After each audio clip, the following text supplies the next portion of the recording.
monde et bienvenue sur la chaîne de Banshee et Maître Dragon. Je suis Banshee et voici Maître Dragon. Alors aujourd'hui on se retrouve pour une nouvelle ouverture. Cette fois-ci c'est un deck de structure. Ici l'assaut d'Albaz. On a vraiment hâte de découvrir ça, surtout qu'apparemment en Asie déjà ils ont les cartes et ça fait de très bons résultats. C'est ça, tout à fait. Ça occupe la méta depuis un sacré moment, donc on est assez curieux de voir ce que ça va faire ici, en TCG également. Parfait. Et tu étais aussi très intéressé de construire ce deck, donc Parfait. toi et moi, on attendait ça avec impatience. Je propose là directement de passer à l'ouverture, hein, sans plus tarder. Et nous voici avec la boîte, avec le deck de structure l'assaut d'Albaz. Allez, on y va. On ne regarde même pas la liste, hein. On va quand même se laisser une mini surprise, hein, on va faire semblant. Et hop, on ouvre. Ah bah ça va, on ouvre du bon côté. Voilà, et on a aussi ici le petit tapis. Allez, si vous voulez, je vous le montre, hein, parce qu'en fait, à l'intérieur, oui, donc il y a des petites illustrations, une petite histoire, les cartes, et je pense que c'est aussi un petit, je l'ai passé ici, voilà, quelques combos, en tout cas, qui sont décrits ici, donc c'est vraiment sympa. Et on va montrer le devant, évidemment. Voilà, sympa quand même. Hein. On va pouvoir jouer sur un petit tapis l'assaut d'Albaz. Voilà, donc ça, on met de côté. Et on va prendre le paquet qui est où. Voilà, je l'avais déjà perdu ici. Allez, on s'y met pour l'ouverture. C'est jamais très évident de réussir à ouvrir ces petits paquets. En plus, j'ai pas une très bonne vision. Hein. Donc... si vous voulez passer jusqu'au moment où je l'ouvre, vous pouvez. Bon, voilà, on se retrouve enfin, parce que c'était plus compliqué que prévu d'ouvrir ce paquet. Voilà, c'était pas de tout repos quand même. Bon, allez, on y est, on va pouvoir découvrir les cartes ensemble, un peu en parler, voir ce qu'elles font. Et on commence évidemment par les petites brillantes. Voilà. Alors, attendez, hop, je vois. Donc, on commence par une carte Tribrigade, Mercourier Tribrigade. Hein. Donc, bête ailée. Bon, je pense pas que ça aille forcément avec le deck Feu Vagabond Brise, hein, parce que dès que je vois une bête ailée, je me dis, why not. Mais là pas, donc c'est très joli. Si vous voulez, je vous lis l'effet. Là, c'est lorsque votre adversaire active un effet de monstre, tant que vous contrôlez un monstre fusion qui mentionne Albaz, le déchu, comme matériel. Alors là, on a un effet rapide, c'est que on peut envoyer cette carte depuis notre main ou terrain face recto au cimetière, annuler l'effet. Donc c'est bien, ça fait une annulation d'effet. Et si cette carte est bannie, on peut ajouter un Albaz le déchu ou un monstre qu'il mentionne. Donc on peut faire une petite récupération des cartes Albaz, donc c'est sympa. Alors ici, on a un kit Springans. Très joli, donc là c'est tout des nouvelles Pour l'instant on n'est que sur des nouvelles cartes, tout à fait. Voilà. Hop, ça je vais mettre ici. Donc là si on a de nouveau, c'est un monstre fusion qui mentionne Albaz le déchu comme matériel sur le terrain ou le cimetière. On peut invoquer spécialement cette carte depuis la main. Et donc ici je vois aussi qu'on peut ajouter à la main une magie piège marquée qu'on aurait bannie. Et donc ça, comme ça on va pouvoir aussi récupérer certaines cartes magie piège marquées. C'est ça, alors avec la seule quand même très grosse contrainte, c'est qu'on doit remélanger une carte de sa main dans son jeu, quand on active cet effet. Et donc voilà, et c'est pour ça que cette carte est un peu en concurrence avec une autre carte qui est très recherchée, donc qui s'appelle Alubert, qui elle n'a pas ce défaut, c'est-à-dire qu'elle permet juste d'aller chercher une magie piège marquée et de l'ajouter à sa main. Donc dans la version compétitive, on verra plus Alubert, mais pour une version on va dire plus budget, c'est vrai que Kit peut très bien jouer ce rôle. Ouais. Ah bah non, on a une âme épée, la dorée, qui a sans doute un peu moins d'intérêt dans le combo. Mais... De manière générale, tant pour ce qui est des âmes épées que pour ici pour Albaz, voilà, elle n'est pas très recherchée. En fait. Ah, ici, on a les... C'est le nouveau boss monster du deck, voilà. C'est Miroir Jade, le dragon de la lame de glace. Très beau monstre fusion. Hein. Donc là, il faut un Albaz le déchu, plus un monstre fusion, c'est un Croxys oulien. Donc c'est assez large, mais il faut d'office Albaz le déchu. Donc vous pouvez contrôler qu'un Miroir Jade, le dragon de la lame de glace. Okay. Une fois par tour, effet rapide, vous pouvez envoyer un monstre fusion depuis votre extra deck au cimetière qui mentionne Albaz le déchu comme matériel. Bannissez un monstre sur le terrain. Et aussi, cette carte ne peut pas utiliser cet effet le prochain tour. Si cette carte invoquée par fusion contrôlé par son propriétaire quitte le terrain à cause d'une carte de l'adversaire. Durant la end phase de ce tour, vous pouvez détruire tous les monstres contrôlés par votre adversaire. Voilà, des effets très intéressants. Petit détail qui je pense a son importance parce qu'on parlait beaucoup de jouer cette mécanique, notamment avec Dragoon, donc le soldat de, je sais plus quel est son nom français, enfin bref, c'est la fusion entre le magicien sombre et le dragon noir aux yeux rouges. Ici, cette carte a quand même comme très gros avantage, effectivement, donc c'est qu'elle bannit un monstre du terrain, elle ne le cible pas. Comme vous le savez, Dragoon a cette faculté de ne pouvoir être ciblé. Cette carte peut bannir Dragoon, donc tenez ça en compte, surtout si vous voulez effectivement jouer une version compétitive. Le fait d'avoir Dragoon, c'est très bien, vous avez votre annulation, mais ça ne protège pas de ce nouveau boss monster, donc tenez-en compte. Voilà. Parfait. Donc on va passer au suivant. Hop, on le met là. Là, c'est Lubellion, le dragon embrasé. Voilà. Ouais, c'est aussi un autre boss monster. Du coup, c'est plutôt une intermédiaire, c'est-à-dire intermédiaire. Ah oui, c'est vrai, c'était intermédiaire. C'est ça, c'est-à-dire qu'on utilisera généralement Lubellion et alors ici son petit frère qu'on verra plus loin, donc qui est Albion. On utilisera en fait normalement ces deux cartes pour accéder à Miroir Jade ou potentiellement à un autre monstre fusion, vu que c'est ce qu'on va le découvrir avec son effet. C'est vrai que leurs effets est assez générique et permet de créer beaucoup de monstres fusion. On parlait de Dragoon, on parle de Winda, on parle de plein de choses. Mais voilà, mais je lis son effet. Donc là, il faut un monstre ténèbres et une carte Albaz le déchu. Donc si cette carte est invoquée par fusion, vous pouvez défausser une carte.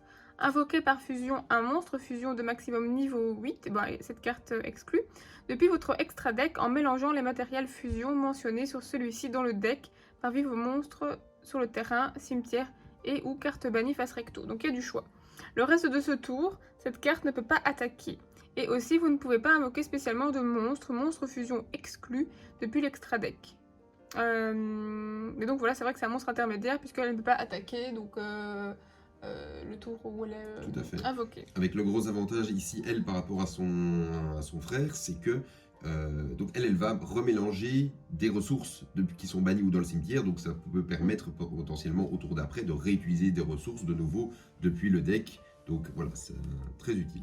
Donc hop, on passe fusion du marqué. Voilà, ça c'est donc la carte maîtresse de ce nouveau jeu. Il y a eu énormément de vidéos sur tout ce que cette carte était capable de faire, donc je pense que ça sert à rien ici de s'attarder. Le seul point sur lequel je trouverais peut-être intéressant Est-ce que je lis son effet d'abord? Lis d'abord son effet, puis j'assisterai justement sur ce qu'il faut peut-être faire attention. Vas-y. Donc d'abord, invoquer par fusion un monstre fusion qui mentionne Albaz le déchu comme matériel depuis votre extra deck en utilisant 2 monstres depuis votre main, deck ou terrain comme matériel fusion. Vous ne pouvez pas invoquer spécialement de monstre fusion exclu depuis l'extra deck le tour où vous activez cette carte. Et donc on ne peut activer qu'une fusion du marqué par tour.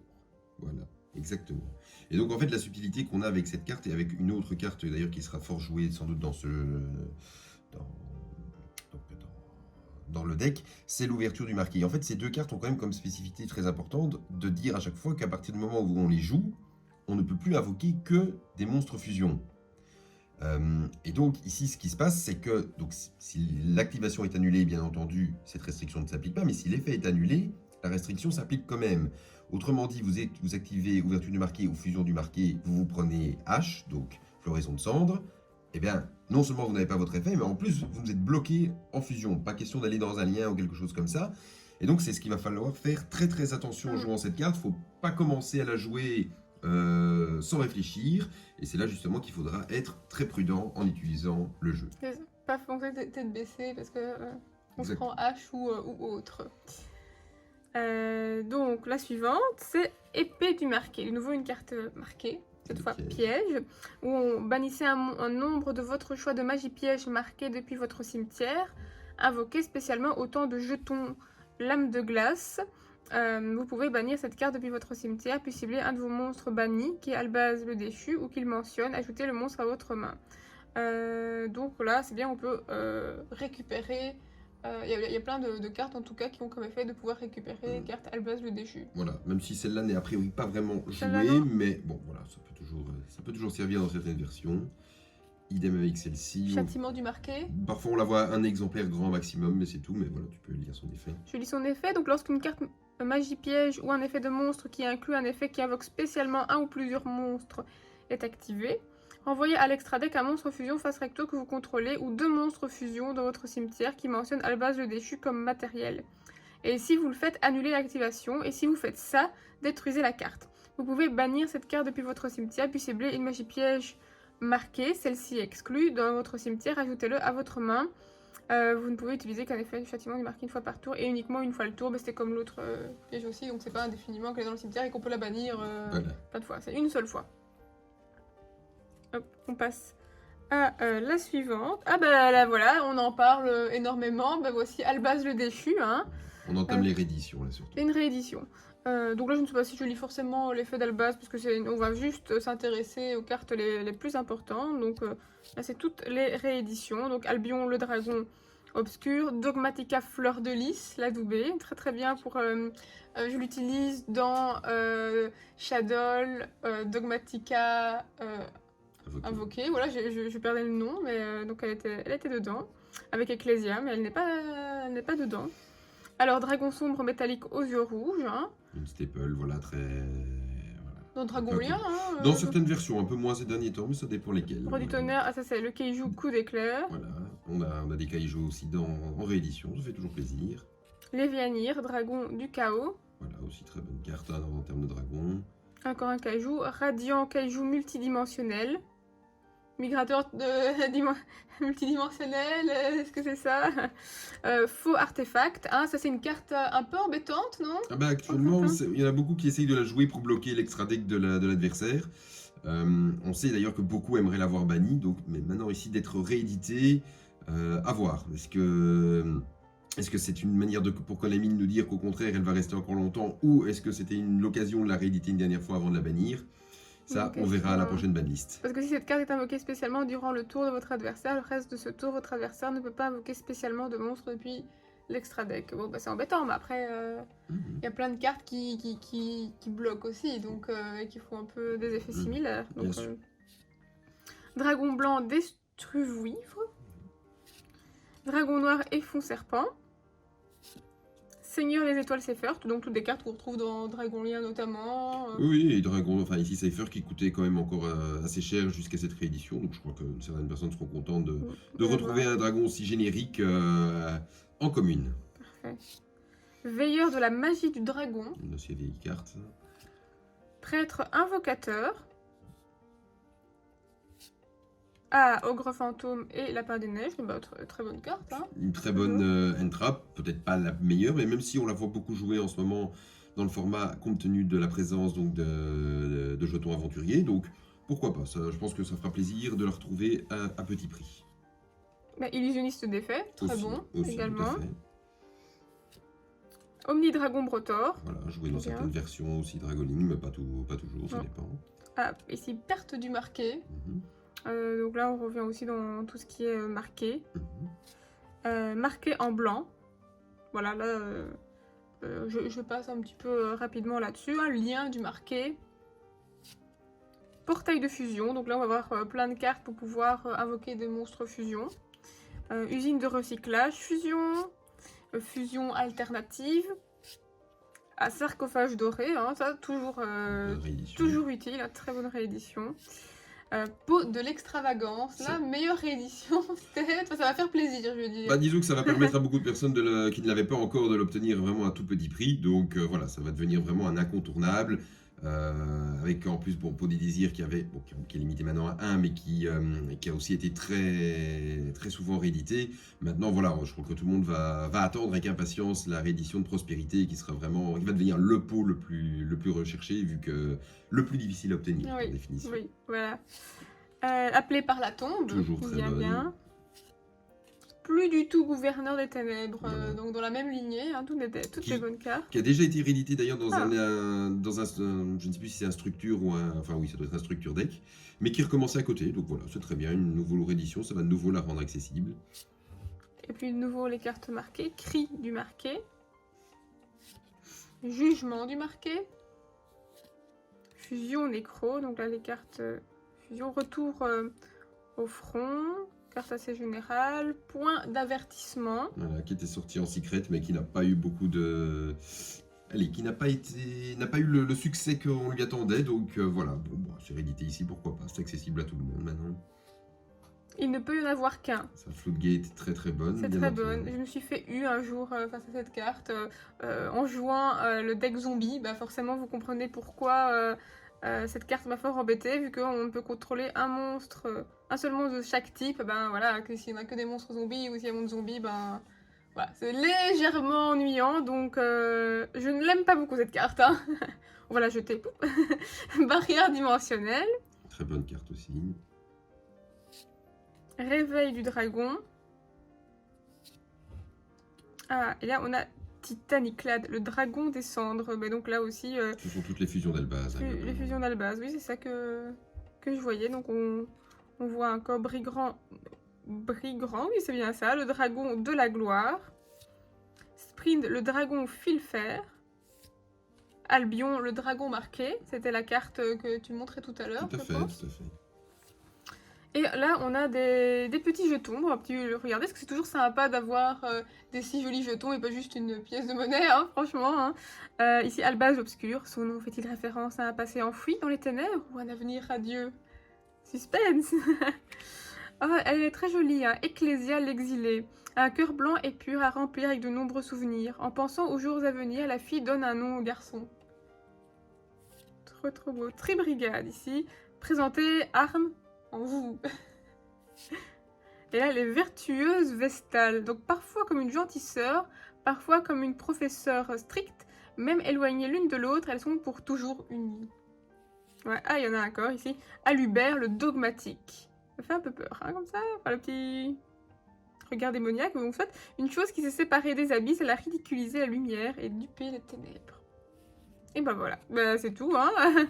Donc sur ce, on a du coup vraiment ici plein de rééditions en commune qui sont très utiles et qui vont plaire à un grand nombre de personnes, hein, parce que c'est des staples et qui vont en tout cas pouvoir servir dans un grand nombre de decks et aussi faire baisser les prix. Enfin voilà, on peut les acquérir, ce sera beaucoup plus accessible. Hein. Et on a les cartes ici intéressantes, bah, dont la plus importante, bah, celle qui marque le plus l'ouverture, bah, qui est Fusion du marqué. Et ici, également les deux cartes, enfin surtout celle-ci, hein, qui, voilà, comme on disait, qui est le boss monster hein, de ce deck. Hein. Et puis on a ici les deux... c'était les trois premières. Bah, c'était surtout, je pense, oui, celle-ci qui peut être plus utile, hein, éventuellement. Ou Kit aussi. Ou Kit, ouais, ou Kit, sauf si on préfère son alternative. C'est la fin de cette vidéo. On espère que cette ouverture vous a plu. Il n'y avait pas de grandes surprises, évidemment, vu qu'on avait la liste, mais on est quand même hyper heureux d'avoir enfin ce deck de structure. Et on ne doit pas attendre très très longtemps avant de se retrouver, parce que la prochaine boîte c'est... Donc les fantômes du passé, chapitre 2. 2, hein. Ouais, exactement, voilà, qui devrait sortir début mai. Et voilà, bah, si on peut avoir de la ghost, on sera content, mais on sera content, je pense, globalement aussi de ce qu'on retrouvera dedans. D'ailleurs, pour ceux qui, avec le deck de structure, il leur manquerait certaines cartes pour faire vraiment un deck compétitif, rassurez-vous, donc la plupart des cartes nécessaires ont été annoncées justement dans ce produit, donc encore 2-3 semaines, et il y aura moyen de choper toutes les cartes, notamment celles qui actuellement cotent à plus de 100 €, ce genre de choses. Voilà, il y aura moyen de les choper beaucoup moins cher normalement. C'est parfait, ben, on va se retrouver pour la prochaine vidéo, hein, dont le titre sera « On a trouvé la ghost ». On peut y croire, mais donc on espère que vous serez en rendez-vous. N'hésitez pas à vous abonner, à aimer la vidéo, à laisser un commentaire, à nous envoyer un message. Et on vous dit à bientôt pour une nouvelle ouverture. Salut!